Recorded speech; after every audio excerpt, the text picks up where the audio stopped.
not to go and mourn for it. So there's a pasuk in Yirmiyah, in a parak in Yirmiyah, which is a decisive parak in declaring that Klal Yisrael is over, essentially, in a real way, in a way that we actually didn't experience. I'll explain soon. And there's a pasuk in Yirmiyah that talks about, in that parak, the pasuk tells us what a person should cry for and what he shouldn't cry for. And that's the first Ma'amokim in this chat. Pasuk in Yirmiyah, parak Chav Beis, pasuk Yud, al tivku lameis va'al tanudu loi, bachu b'choy lahoylech ki lo yoshuv oid v'ra es eretz melanotei. Don't cry for a dead person, and don't mourn for a dead person. Cry for the one who's going, because he's never going to return and see the land of his birth. Now, obviously, we're going to talk about this soon. Obviously, this pasuk is very strange. Did you post the Marmakomis? Sorry, did you post the Marmakomis on the chat, on the WhatsApp chat? No, I put it into the meeting chat of the Zoom. Oh. Anyone see it? Finished as I've account in Zoom. There's a chat box on the bottom that has the pasuk and the Marmakomis. Moshe sees it. Okay. I see it. Good. If you don't see it, it's okay. But it's better if you see it. You see the pasuk in front of you. I'll quote the pasuk again. Al tivku lameis v'al tanudu loi. Don't cry for the dead and don't mourn him. Bachu b'choy lahoylech.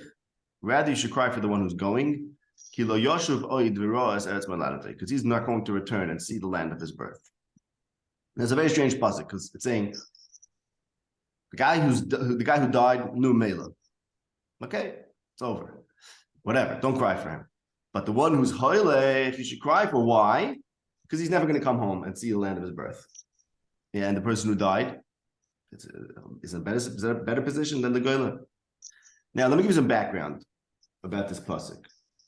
Perek Chav Beis in Yirmiyah is calling an end, decrying the sorry state of the Davidic dynasty, of the Malchus Beis David.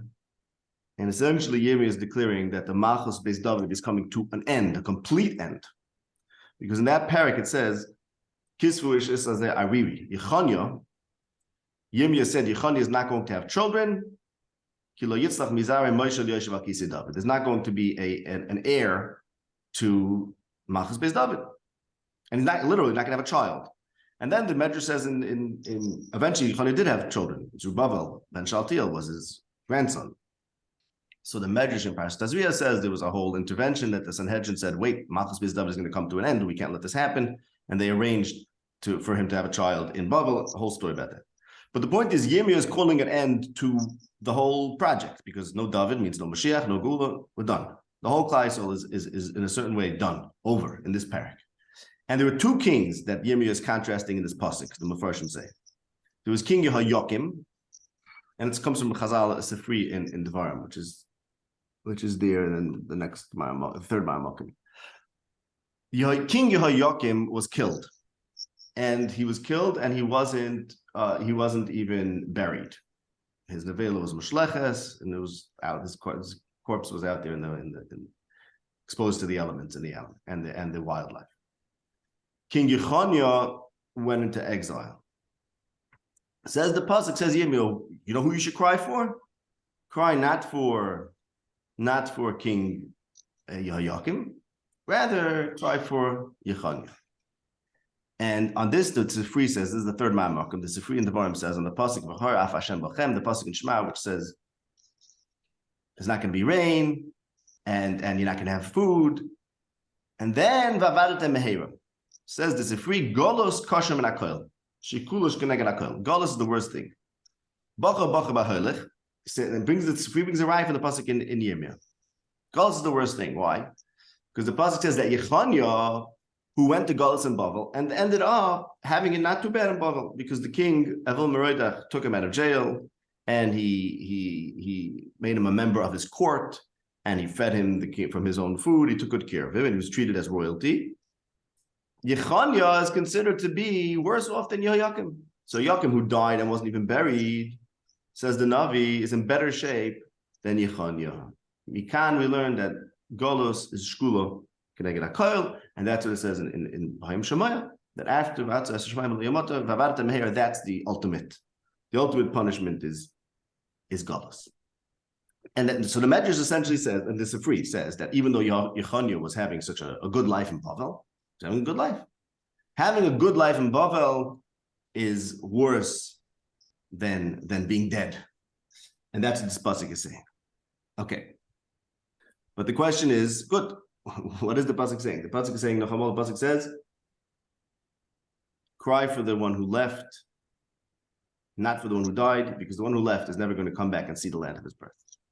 So the dead person is also not going to come back. What is it about Golus that's Kashem Nakol? What is it about Golus that's Kashem Nakol? What's the pasuk say? What about Golus is so difficult that you're not going to return? Golus has this tendency that you don't return from it. Okay, so lots of things are final. Lots of things are final.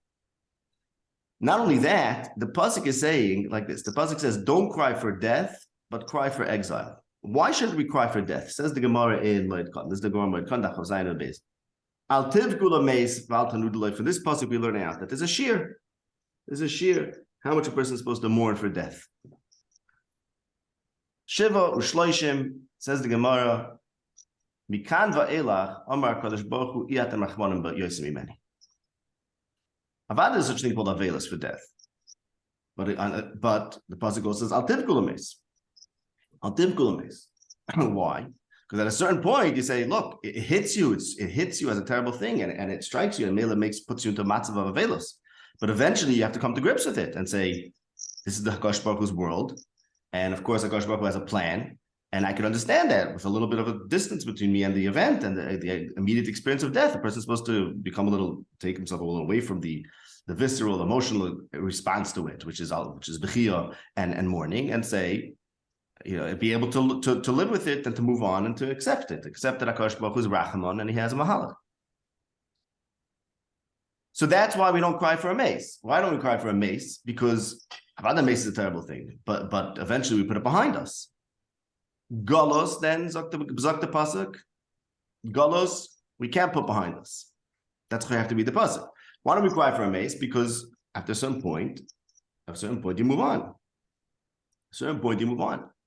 But for Golos, that's something that you have to cry for. Zok the Gemara Vayta. Now this is where we see what this pasuk means, what's going on over here, and then we're going to get to the oimik of the Bechia and Tisha B'Av. Zok the Gemara in Moed Katan Vayta. Take a look a few lines later. What is this Hoylech who will never return and see the land of his birth? Rav Huna Omar Zeh she'avar avei v'shana bo. When the pasuk says cry for the person who goes because he's never going to come back and see the land of his birth, it's referring to a person who did an avera and repeated it. Rav Huna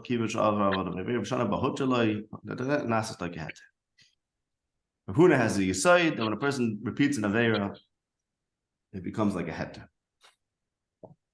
He starts thinking it's mutter. And that says Rav Huna is what the pasuk is referring to.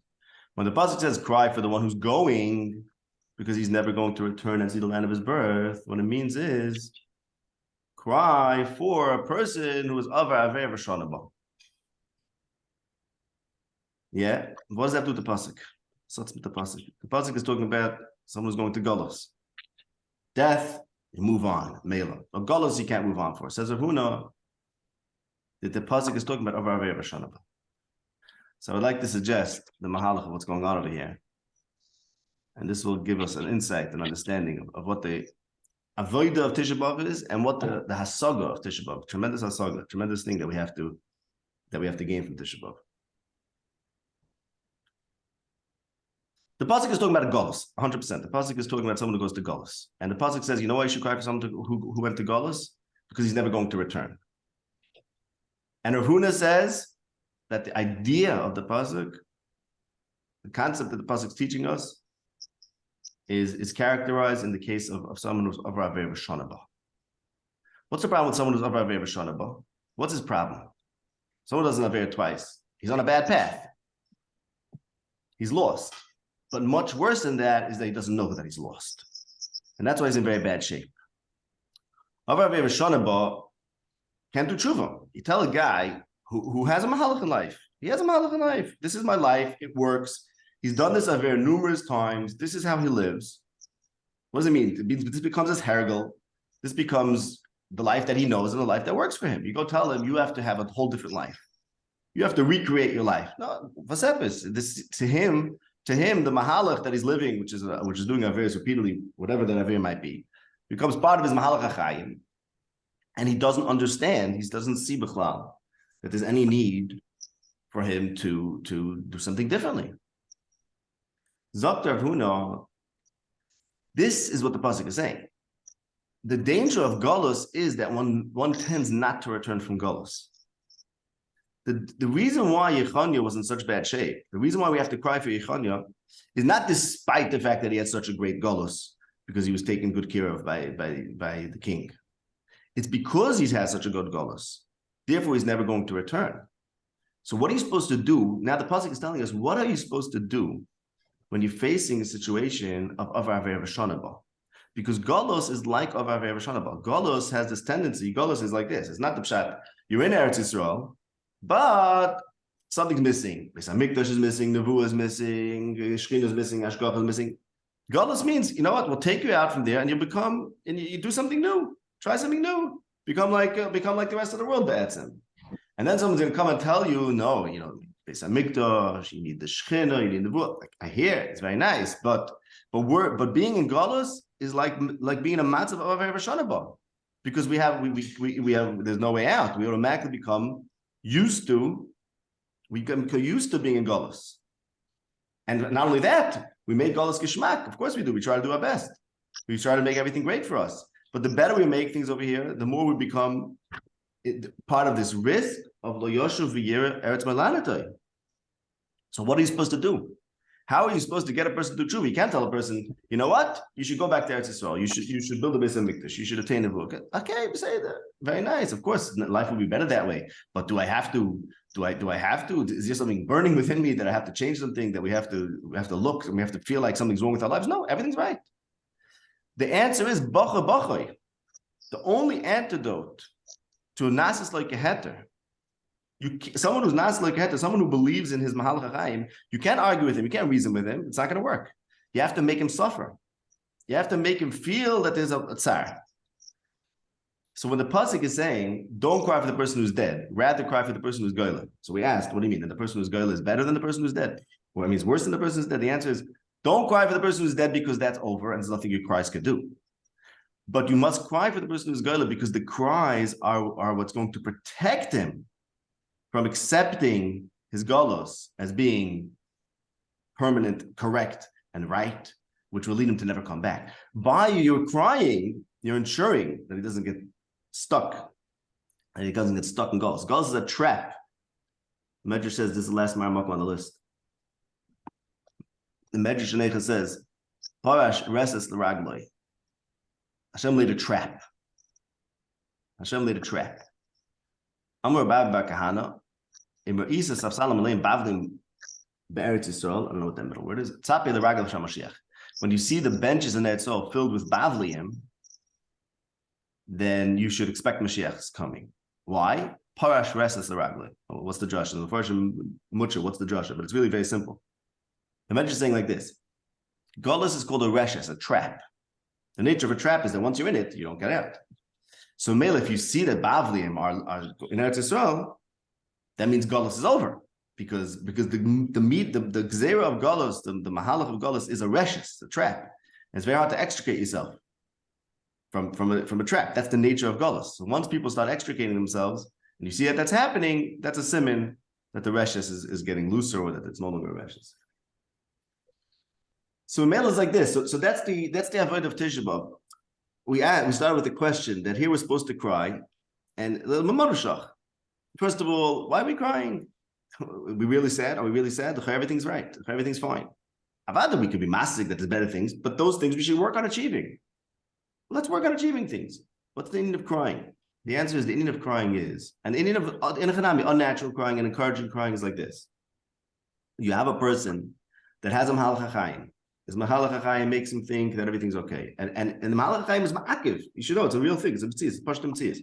The fact that we have our lives is ma'akiv, and that they work is what's ma'akiv us from attaining tremendous hasagas and ruchnias. But people will come and don't think that doesn't just mean that doesn't just mean that you'll hear a murdic idea in Ruchnius and you won't do it because you're Malachai. It means that also, but also means that people don't think in revolutionary terms. They don't think about Hasagas and Ruchnius that are not what we're used to. That's the nature of the rashes. That's what a trap is. We get used to something. It's a Avar V'Shanabal. So Memela, if we wouldn't have a day that we make it hurt, we start saying, you know what?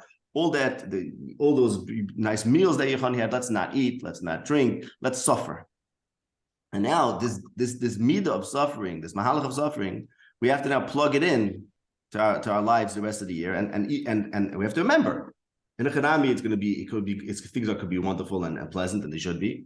But we have to know that the feeling of Tisha B'Av, the tsar of Tisha B'Av, is actually real, even though we don't understand it. It's not the fact that it's not the pshat is that despite not understanding it, we cry. If we understood what Tisha B'Av was really about, there wouldn't be a mitzvah avelos. The mitzvah would be go fix it. The reason why there's avelos is because we don't understand. Because we don't understand. There are three types of things. There are things that happen and are done and we move on. And that's misa. And that's what says altiv kol hameis. You cry, you misabel, and then you move on. And then there are things that are still a problem and you know how to fix them. And then you fix them. You don't sit there crying about them. The avelos of Tisha B'Av is because we're stuck in the middle of an ongoing problem that we don't even know what the problem is. And because we don't know what the problem is, we don't know how to fix it. But the biggest danger is that we're not only are we going to be lost, but we're going to forget that we're lost. And that's what the Avelus reminds us. The Avelus knocks us out of our V'Shanabah. You can't go straight to Yom Kippur for someone who's Avar V'Shanabah. You can't tell him do tshuva. He doesn't know do tshuva from what? Everything's fine. You first have to make him feel maybe something's talking not okay. Maybe something's not okay. And that's what Tisha B'Av is about. Tisha B'Av is telling you, you know what? It feels okay, but it's not. Tisha B'Av comes and says something's very wrong. It's an Avelus Amukah. And the Avodas Hayoim is talking to be misamek in that time, misamek in that Avelus, because the madrega that you make that Avelus deep and you feel it, you feel that madrega, you're opening up yourself, you're creating a void within yourself that then you recognize, oh, maybe maybe there's something that I need to fill this with. Lula Tisha B'Av, we would never even realize that. We never even think about that. We would never think about that. Pasha get too used to the goals. I want to add one more thing. The pasuk there that we started with, it's a very striking pasuk because I noticed that it's very similar to the pasuk of Avram Avinu. Avram Avinu was told to be hoylech from his Eretz Meladatim and to go see to Eretz Ashareka. And here this pasuk in Yirmiyah, where, as I said, Yirmiyah is basically saying the whole Klal Yisrael project is over. If this parak would have happened, if it would have happened as he said, there would be no Mashiach, there'd be no king, no Zer from Beis David. It's over. And this pasuk, he says, he uses the same lashonos, right? He's hoylech, and he's not going to be roya. That's Meladata here. That's Meladata. So, additionally, Avram Avinu was also not beichel ameis. The pasuk, the small chaf of Livkaisa, the verse Mishtaltzu, Livkaisa, altiv kol hameis. Altiv kol hameis. You don't cry so much for the mace. So Avram Avinu had a lech lecha. That starts the whole journey of Klal Yisrael. Lech lecha. Avram Avinu starts that journey, and the death of Sarah is a big setback in that journey. It's Tisha B'Av, we can't talk that Torah. It's not so negated to this Indian, but the death of Sarah is a big setback to the plan of Lech lecha. But Afal Pikein, Altiv kol hameis. Why? Because Avram Avinu is still working on it. The Klal Yisrael is still working on it. But when it comes to Golos, then there's a big danger because what's going to happen to the whole plan? What's going to happen to the whole plan of Lech lecha? Lo yoshev oid v'ra es et meladotay. There's a danger in Golos. There's a danger of lo yoshev oid v'ra. There's a pasha of sakana that's a reshes. It's a reshes. It's a trap. And if it's too comfortable, it's too much of a trap. And the antidote to lo yoshev oid v'ra is bachay lahaylech. So the pasuk is not saying cry because it's final. Cry because if you don't cry, it's going to be final. The way to ensure that the Golos is not a reshes that we never get out of is through being beicha. That's the way to get out of that. The way to get out of the numbness of our Avei V'Shanabah. That l'daiti is the avoid of Tisha. Great.